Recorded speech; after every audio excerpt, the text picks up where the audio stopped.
आज हम lesson number 3 shawl, ये लेसन हम आज पढ़ेंगे। पाठ 3 शॉल, इनका परिचय है, येलो प्रिंट में दिया है। एक एक अक्षरों पर ध्यान दो बेटा। कवि, समीक्षक, ललित लेखक। ये कवि है, समीक्षक है, ललित लेखक है। 1945 के पहले रैपिड को ललित लेखन कहा जाता था, लघु लेखन कहा जाता था। साहित्याची जाण, साहित्य की जानकारी आणि बहुआयामी समीक्षा वृत्ती। बहुआयामी, बहु म्हणजे खूब, आयामी का मतलब है लिटरेचर लैंग्वेज में उनके सर्वेक्षण की जो नेचर है, सुपरविजन की नेचर, उसको समीक्षा वृत्ती कहते हैं। यातून त्यांची समीक्षा म्हणजे उनकी वृत्ती विकसित झाली। विकसित म्हणजे प्रोग्रेस, व्यापक, खूब, बहुत, ज़्यादा। वाङ्मयीन दृष्टिकोन म्हणजे लिटरेचर भाषा का दृष्टिकोन म्हणजे जरिया बहुत ही व्यापक है। चिंतनात्मक ही त्यांची समीक्षा वृत्ती। चिंतनात्मक, चिंतन करना, चिंतनात्मकता, ये उनकी विशेषताएं हैं।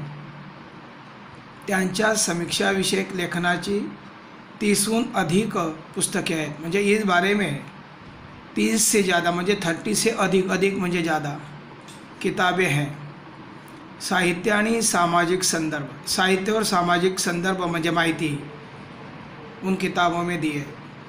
कौन कौन सी किताबें हैं उनके, तो आनंदाचा डोह, निळी पहाड, आधुनिक मराठी कवयित्रींची कविता, साठोत्तरी मराठी कविता, ये सब किताबें उनके प्रसिद्ध है। आगळी वेगळी, अलग अलग नाटक म्हणजे ड्रामा, समीक्षात्मक पुस्तकें म्हणजे ये समीक्षात्मक किताबें जो हैं ये उनके मशहूर है। और 2 कविता संग्रह। कविता संग्रह का मतलब क्या होता है, जिसमें ढेर सारी कविताएं होती है, उनका जो ग्रुप होता है, यूनिट होता है, ऐसे किताबें। एक है वियोग ब्रह्म और मावळतीच्या कविता, ये कविता संग्रह। एक है कविता संग्रह, एक्सेट्रा, ऐसे लेखन प्रसिद्ध है। 1970 से लेकर 1990 इस समय तक, काल म्हणजे समय, विश्वकोशाच्या संपादना सहभाग है। विश्वकोश के संपादन में उन्होंने पार्ट लिया। अभी जो 4 लाइन है नीचे, इस लाइन में लेसन का परिचय दिया। शाली भोवती असलेल्या लेखाच्या आठवणी या पाठातून व्यक्त झाल्या। म्हणजे शाल के बारे में कुछ यादें इस लेसन के द्वारा उन्होंने बताया। शाल ही प्रतिमात्मक आहे, मतलब एक उदाहरण दिया इस लेसन में। शालीमुळे येणारा शालीनतेचा संदर्भ अंतर्मुख करणार आहे। म्हणजे शाल के वजह से जो शालीनता इंसान की बढ़ती है, उनके अपोज, अंतर्मुख अपोज करने वाला उदाहरण दिया है। पाठातील औदार्याचे उदाहरण हे माणसाची संवेदनशीलता है। संवेदनशीलता म्हणजे सेंसिटिव नेचर। इस लेसन में औदार्य, देने की भावना, उसके उदाहरण देकर इंसान की संवेदनशीलता बताई। इंसान कितना सेंसिटिव होता है और वो कितना जतन करता है, जपणारे म्हणजे जतन करना, उसका उदाहरण दिया है।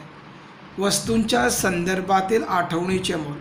एखादी कोई चीज़ होती है, वस्तु, जैसे एग्जाम्पल शॉल दिया है, तो उसकी याद और उसकी कीमत, मोल माना कीमत, उसका महत्त्व बताया है।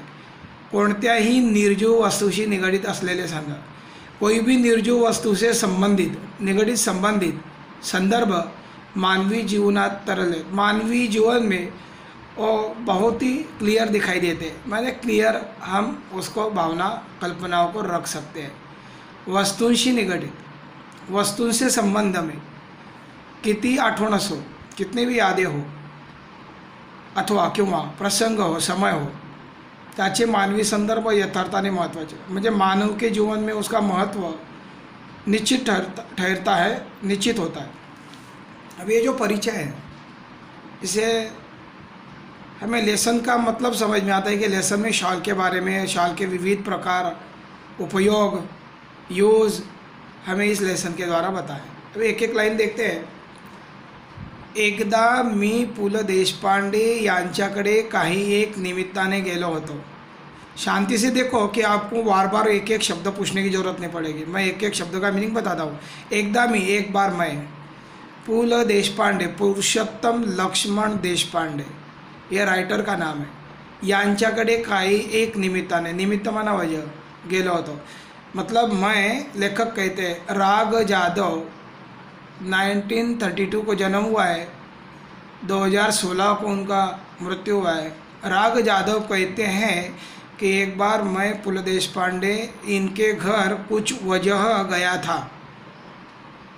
एकदा मी पु ल देशपांडे यांच्याकडे काही एक निमित्ताने गेलो होतो. कुछ वजह से मैं उनके घर गया था. काम झाल्यावर मी निघण्याच्या तयारीत होतो. निघण्याच्या का मतलब है निकलने के, बेताद म्हणजे तैयारी में, निकलने के तैयारी में था. मेरा काम हुआ और होने के बाद मैं निकलने के तैयारी में था. तेवढ्यात, इतने में सुनीताबाईंनी मला थांबवले. इतने में सुनीताबाई ने मुझे रोका, म्हणजे लेखक को रोका. सुनीताबाई कौन है? तो देशपांडे उनकी पत्नी है, वाइफ है. मुझे रोका, थांबवले म्हणजे रोका, विचारले म्हणजे पूछा. इतने में मैं जा रहा, मेरा काम ख़त्म होते ही मैं जा रहा था. इतने में सुनीताबाई ने मुझे रोका, थांबवले, रोका, विचारले, पूछा. रोका और पूछा. अभी देखो यहाँ पे एक क्वेश्चन पूछा उन्होंने, उद्गारवाचक चिन्ह में दिया है, क्वेश्चन मार्क भी दिया है. तुम्हाला शाल दिली तर चालेल का? तुम्हाला, आपको शाल दिया तो चलेगा क्या? तुम्हाला शाल दिली तर चालेल का, चलेगा क्या? मी एका पायावर हो म्हटले. एका पायावर हो म्हटले म्हणजे एकदम रेडी होना, तयार होना, लेने के लिए हा कहना. मी एका पायावर हो म्हटले, मैंने तुरंत हा कहा. म्हटले, पु ल हो म्हटले, म्हणा हा कहा. पु ल व सुनीताबाई, ये कपल आहे, नवरा बायको आहे, पु ल देशपांडे और सुनीताबाई यांनी मला शाल द्यावी. पु ल व सुनीताबाई यांनी मला शाल द्यावी, हा मला मोठा गौरव वाटला. पु ल देशपांडे और सुनीताबाई ये दोनों मियाँ बीवी ने, मतलब कपल ने, मुझे शाल देना और मैंने लेना मेरे लिए सौभाग्य का बात था, मेरे लिए सम्मान का बात था, सम्मान की बात थी. गौरव वाटला, सम्मान लगा मुझे. यानी इतने बड़े हस्ती से शाल लेना मेरे लिए एक सौभाग्य की बात थी. ती शाल मी माझ्या खोलीतल्या सुटकेसमध्ये ठेवून दिली. अभी देखो, इतने बड़े हस्ती ने मुझे ये शॉल दी है, वो मेरे लिए बड़ी सम्मान की बात थी, मेरे लिए कोई विशेष चीज़ थी वो. इसलिए मैंने क्या किया, मेरे खोली में सूटकेस में रख दी. मैंने क्या किया, उसका जतन किया, संभाल के रखा, सूटकेस में रख दिया. वापरली मात्र कधीच नाही, यूज़ नहीं किया मैंने, क्योंकि मेरे लिए बहुत ही महत्व की चीज़ थी वो. पुढे वाईला, अगले पॅरेग्राफ पे, पुढे वाईला विश्वकोशाचा अध्यक्ष म्हणून मी गेलो.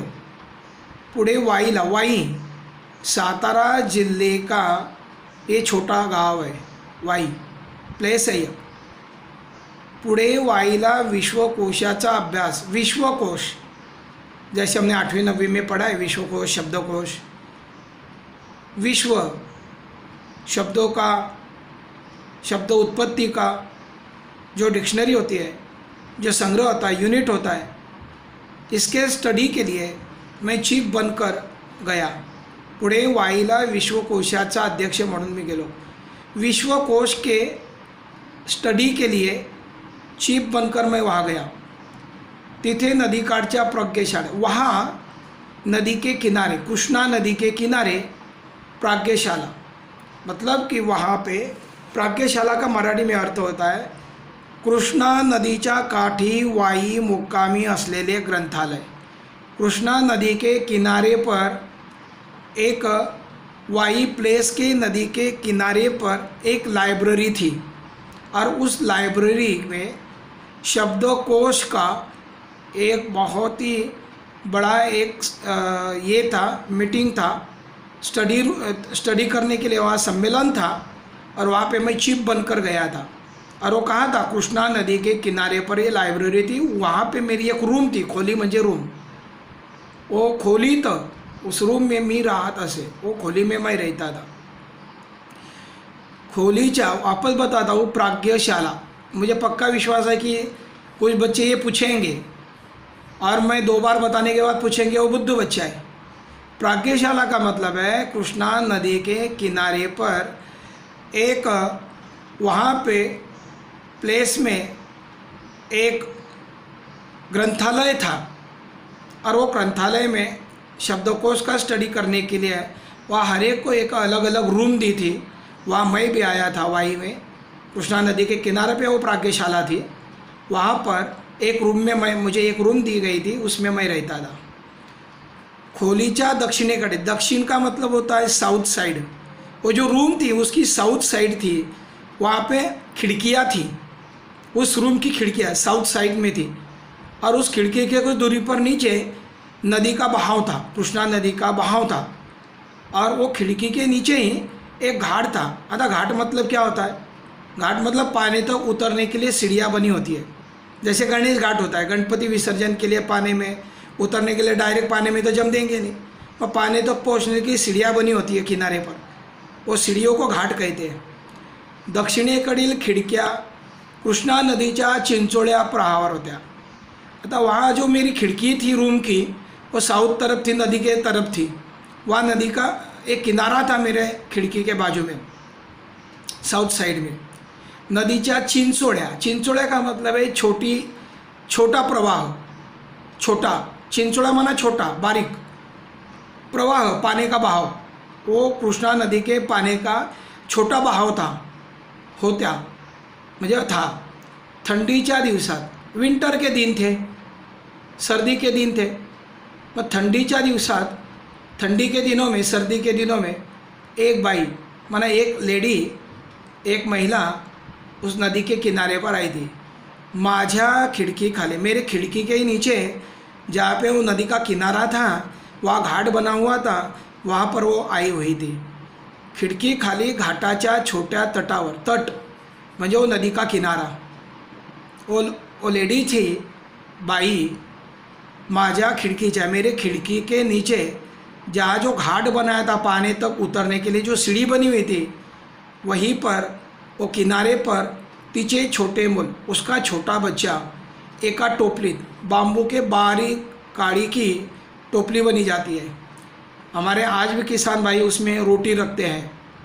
टोपली जो हमारे घर के आसपास में सब्जियां लाकर सब्जी वाली लेडी जो है वो बेचने आते हैं, उसको पाटी बोलते हैं हम लोग, उसको टोपली बोलते हैं मराठी में। बाम्बू के लकड़ी की बनी हुई पाटी, टोपली ठेवून मासे पकड़ण्याच्या उद्योगात होती। मतलब वो खिड़की के नीचे नदी के किनारे पर उसने एक छोटा सा बच्चा टोपली में रखा था, पाटी में रखा था।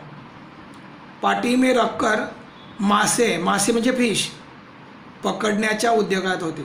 मासे पकड़ने के काम में लगी हुई थी। उद्योग म्हणजे उसका काम चल रहा था, मासे पकड़ने का, फिश पकड़ने का काम। तिचे बाळ कडाक्याच्या थंडीने कुडकुडत होते। उसका बच्चा जो था नदी के किनारे पर एक छोटे से बाम्बू के पाटी में अपना बच्चा रखकर वो मासे पकड़ने के काम में लगी हुई थी। तिचे बाळ कडाक्याच्या थंडीने, उसका छोटा सा जो बच्चा है ठंडी में, सर्दी में काँप रहा था, कुड़कुड़त रड़त होता। वो काँप रहा था, सिर्फ काँप नहीं रहा था, रो भी रहा था। बाळ कडाक्याच्या थंडीने, बाळ कड़ी सर्दी में, गहरे सर्दी में, कडाक्याच्या यानी ज़्यादा सर्दी का समय, कुड़कुड़ म्हणजे काँप रहा था, रडत होता, रो रहा था, काँप भी रहा था, रो भी रहा था। पण लेकिन बाई तिकडे बघत नव्हते। लेकिन बाई का उस तरफ ध्यान नहीं था, बच्चे के रोने के तरफ ध्यान नहीं था। उसके बदन पे कपड़े नहीं, सर्दी का समय था, बच्चा सर्दी में काँप रहा था, इसलिए वो रो रहा था। वो मछली पकड़ रही थी, उसका रोज का काम था, बच्चे का रोज का रोना था, रोज का ऐसा काम, रोज बच्चे का रोना, उसके लिए कोई नई बात नहीं थी। लेकिन लेखक ने वो देखा, पण आई तिकडे बघत नव्हती। वो माई अपने बेटे की तरफ, उसके रोने की तरफ ध्यान नहीं दे रही थी। मला मात्र राहले नाही। लेखक कहते हैं कि मुझे रहा नहीं गया. लेकिन मात्र माना लेकिन मला मात्र मुझे लेकिन रहा नहीं गया, राहवले नाही. मी सूटकेसमधील पुलकित शॉल काढली. आता मैंने मेरे सूटकेस में जो सुनीता ताई और पुल देशपांडे जी ने जो डिज़ाइन की, बहुत एम्ब्रॉयडरी की, बहुत डिज़ाइन की, जो सुंदर शॉल मुझे दी थी वो मैंने निकाले. पुलकित शॉल, पुलकित ये विशेषण है. शॉल की डिज़ाइन, शॉल की सुंदरता, शॉल की शालीनता, सुंदर एम्ब्रॉयडरी की हुई शॉल, ऐसे उन्होंने अपने सूटकेस से निकाले. 5-50 रुपयांच्या नोटा काढल्या. देखो, लेखक ने उस मछली पकड़ने वाले माई की तरफ देखा, उसका बच्चा ठंडी से काँप रहा था, वो भी देखा, उससे रहा नहीं गया. फिर सुनीता बाई और लेखक ने जो सूटकेस में जो उन्होंने शॉल रखी थी वो शॉल निकाली और हाथ में 5-50 रुपये के कुछ नोट लिए और उस बाई को आवाज़ दिया. त्या बाईला हाक मारली. कुछ हाथ में 5-50 के नोट भी निकाले हैं, शॉल निकाली है, खिड़की के पास खड़े हैं और वो मछली पकड़ने वाले माई को लेखक ने बुलाया. त्या बाईला हाक मारली, माना उन्हें आवाज़ दिया. खिड़कीतून ते सर्व खाली दिले. खिड़की के भीतर से ही, खिड़की में से ही उस माई को शॉल भी दिया और कुछ हाथ में जो नोट थे वो भी दिए. आणि म्हटले और कहा, त्या बाळाला आधी शालीत गुंडाळ. कहा कि वो बच्चों को पहले शाल में लपेटो,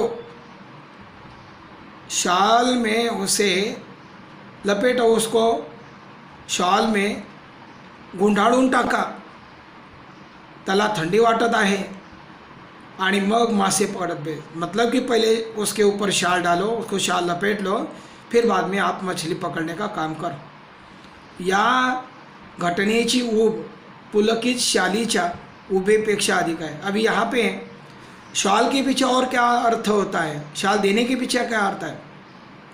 या घटनेची ऊब, अभी देखो शाल देना माना ठंडी से उसे ये मिलना, ठंडी से वो बचना, वो शाल से उसे हीट मिलेगी, ठंडी से उसका बचाव होगा. ऐसे ही शाल वो बच्चों को दिया लेखक ने. लेकिन इस सेंटेंस का अर्थ देखो, या घटनेची ऊब, ये जो घटना है शाल देना, लेखक का सुंदर शाल देना, त्या उभेपेक्षा अधिक होती. म्हणजे उस बच्चों को शाल देना जिससे ठंडी से उसे मुक्ति मिलेगी, लेकिन वो शाल के ऊब से वो घटना कुछ अलग कहती थी. देखो, त्या बाळाला आधी शालीत गुंडाळ आणि मग मासे कळत बे. या घटनेची ऊब पुलकित शालीच्या उभेपेक्षा अधिक होती. अरे कुछ लोग शाल जो पहनते हैं वो शालीनता के लिए पहनते हैं, शौक खातिर पहनते हैं, शान के लिए पहनते हैं. अभी यहाँ जो शाल दिए है वो बच्चों को ठंडी से बचने के लिए दिया है. मतलब वो शाल की जो हीट है, ऊब है, ठंडी से जो मुक्ति पाने के लिए जो शाल दी जाती है, और कुछ लोग शान के लिए पहनते हैं, और दोनों में बहुत अर्थ होता है. ऐसा अर्थ यहाँ पे बताया हुआ है. कविवर्य नारायण सुर्वे, कविवर्य नारायण सुर्वे खूब सभा सम्मेलने गाजवत. या बताया कि कविवर्य नारायण सुर्वे, लेसन का अगला टर्न अभी शुरू होता है कि यहाँ ये कौन आ गया बीच में भी, नारायण सुर्वे. तो अभी कुछ घटनाएं नारायण सुर्वे के साथ जुड़ी हुई है. राघव यादव जी शॉल के बारे में नारायण सूर्य जी का भी एक पार्ट यहाँ पे बताना चाहते हैं. महान कविवर्य है नारायण सूर्य जी. ये बहुत सभा सम्मेलन उनके मशहूर थे. गाजवत म्हणजे वो बहुत सभा सम्मेलन लेते थे जगह जगह पर. पुढे ते साहित्य संमेलनाचे अध्यक्षही झाले. आगे वो साहित्य सम्मेलन के चीफ बने. उसका परिणाम ये हुआ, परिणामतः त्यांच्या कार्यक्रमांना अहोरात्रभर भरतीच असे. मतलब कि कविवर्य नारायण सुर्वे सभा सम्मेलन जगह जगह पर लेते थे, मशहूर थी उनकी सभा सम्मेलन. आगे ऐसे सभा सम्मेलन के वो चीफ भी बने, अध्यक्ष बने.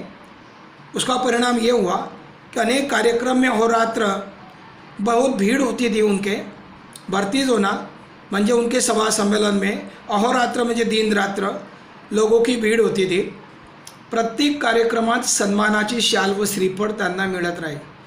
हर एक कार्यक्रम में सम्मान की शाल श्रीफळ, श्रीफळ का मतलब है नारियल, त्यांना मिलता है, उनको मिलती थी. देखो ना, हर कार्यक्रम में जाना, सम्मान के लिए शाल और नारियल उनको मिलता रहता था. एकदा ते मला म्हणाले, एक बार क्या हुआ, राग जाधव इन्हें वो कहने लगे कि या शाली घेऊन घेऊन मी आता शालीन बनू लागलो है. एक बार राग जाधव लेखक कहते हैं कि मुझे एक बार वो कहने लगे, एक बार मुझे कहने लगे कि या शाली घेऊन घेऊन, ये जो मैं सभा सम्मेलन के लिए जाता हूँ तो मुझे हर जगह पर शाल श्रीफल मिलता है, तो ये शाल और श्रीफल मिलते मिलते लेते लेते मैं अभी शालीन बनने लगा हूँ. या शाली घेऊन मी आता शालीन बनू लागलो है. अभी बताना इसका अर्थ क्या होता है. शालीन बनना मतलब क्या है कि ये शाल ले लेकर मैं शालीन बनते जा रहा हूँ, यानी शौकीन बनते जा रहा हूँ. देखो ना, शाल एक शान के लिए भी होता है और शाल ले लेकर शालीन बनना, उसका भी अर्थ थोड़ा अलग हो जाता है. या शाली घेऊन घेऊन मी आता शालीन बनू लागलो आहे. यह थोड़ा सा कठिन अर्थ होता है कि उन्हें हर सभा में शाल मिलती गई. अभी आगे जाते हैं, हम थोड़ा आगे देखते हैं. त्यांच्या बोलण्यातील उपरोधी खोज. आता अभी देखो ना, उनका ये जो शब्द है, वाक्य जो है कि या शाली घेऊन घेऊन मी आता शालीन बनू लागलो है. लेखक जी को जब उन्होंने बोला कि मुझे भी हर जगह पर शाल मिलती है, तो शाल मिलते मिलते मैं शालीन बनते जा रहा हूँ. लेकिन देखो, प्रॉपरली जो इंसान शालीन होता है ना, तो उसको शाल की कोई ज़रूरत नहीं है शालीन बनने की. कुछ अलग लोगों की बात होती है शालीन बनना, वो टेम्प्ररी होते हैं, लेकिन ये तो प्रॉपरली शालीन इंसान है. तो इस वाक्य पर लेखक उन्हें क्या बोलना चाहते हैं कि त्यांच्या बोलण्यातील उपरोधी खोज, म्हणजे उनके बोलने का ये जो खोज है का मतलब है यह बोलने का तरीका है. यानी किसी के दिल को, मन को भी लग सकता है. कभी कभी कुछ लोग बातों बातों में किसी के दिल को दुखी भी करते हैं. ऐसी किसी को दुखी करने जैसी सेंटेंस है, लेकिन लेखक बड़े समझदार है. लेखक बोलते हैं कि ये दुखी करने वाले सेंटेंस नहीं, ये समझने की सेंटेंस है. त्यांच्या बोलण्यातील उपरोधी खोज, उनके बोलने के जो मना तरीका है, माझ्या नव्हे तर कोणाच्याही सहजपणे लक्षात येणारी गोष्ट है. मुझे नहीं तो ये किसी के भी उनका कहना सहज समझ में आ जाएगा. शाल व वर्षा वा खालील त्यांची शालीनता. शाल व, देखो इधर वापस, शाल व शालीनता यांचा संबंध काय. आता लेखक बताने लगे शाल व शालीनता, शाल व शालीनता उसका संबंध क्या है. खरे तर सच देखा जाए, खरी खरी शालीनता शालीन विना शोभते. लेखक बोलते हैं कि सचमुच शालीनता जो होते हैं शाल के बगैर ही दिखाई देती है. सही मायना देखा जाए तो शालीनता जो होती है शाल के बगैर ही इंसान पे दिखाई देती है. ऐसे लेखक उन पर ये शब्दों से कहते हैं. सुरवे मुळातच शालीन है, नहीं प्रॉपरली वो शालीन है. देखो यहाँ शब्द आ गया, मुळातच प्रॉपर.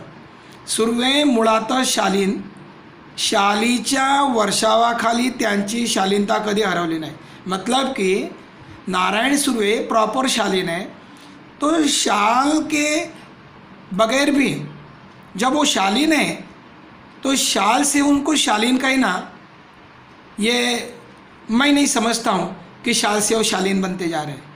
इसका अर्थ ऐसा है कि शालीच्या वर्षावाखाली, मतलब कि बार बार जिनको कार्यक्रम में जो शाल मिलती है, वर्षा होता है, जैसे पानी की बरसात होती है वैसे शाल का वर्षा होता है जगह जगह पर, त्यांची शालीनता कधी हरवली नाही. मतलब कि शाल के वर्षाव के नीचे उनकी शालीनता कभी खोई नाही, हरवली नाही म्हणजे खोई नाही, कधी क्षीणही झाली नाही, कभी खत्म भी नहीं हुई। क्षीण होना म्हणजे कमज़ोर होना, ख़त्म होना, फिनिश होना, ऐसा अर्थ होता है।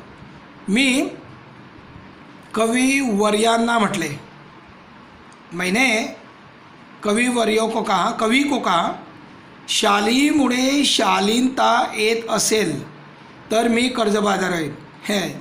अभी मी कविवर्यांना म्हटले मतलब राग जाधव लेखक जी नारायण सुर्वे जी को कहते हैं कि शालीमुळे शालीनता येत असेल म्हणजे शाल से जब शालीनता आएगी तो मैं कर्ज लूँगा, कर्ज बाजारी होना चाहता हूँ। भिकेला लागेल, कर्ज लेकर भिकेला लागेल म्हणजे गरीब बनूंगा। शाल से शालीनता जब मिलेगी तो मैं कर्जा लूँगा, मैं गरीब बनूंगा, भले कर्जा लेकर गरीब बनना चाहूँगा, पण कडो शाली खरेदी करून सर्वात एक एक शाल लगेच नेऊन देईन। कहने का मतलब है शाल से जब शालीनता मिलती है तो मैं कर्जा लूँगा, गरीब बन जाऊँगा, भले सैकड़ों शाल खरीदूँगा और एक एक बांटूँगा, दूँगा। जब शाल से कोई शालीन बनेगा तो यावर तो शालीन कवी मनापासून असला, लेकिन ये सेंटेंस पर जब शाल से शालीन बनेगा तो कवि राग जादव बोलता है मैं कर्जा लूँगा, कर्जा से शाल खरीदूँगा, एक एक को दूँगा, भले मैं गरीब बन जाए। इस सेंटेंस पर कवि नारायण सुर्वे यावर तो शालीन कवी मनापासून असला, उस पर कवि नारायण सुर्वे जी बहुत मन से हंसने लगे, दिल से हंसने लगे। शालीमुळे शालीनता येते कि जाते, देखो ना दिल में एक क्वेश्चन है।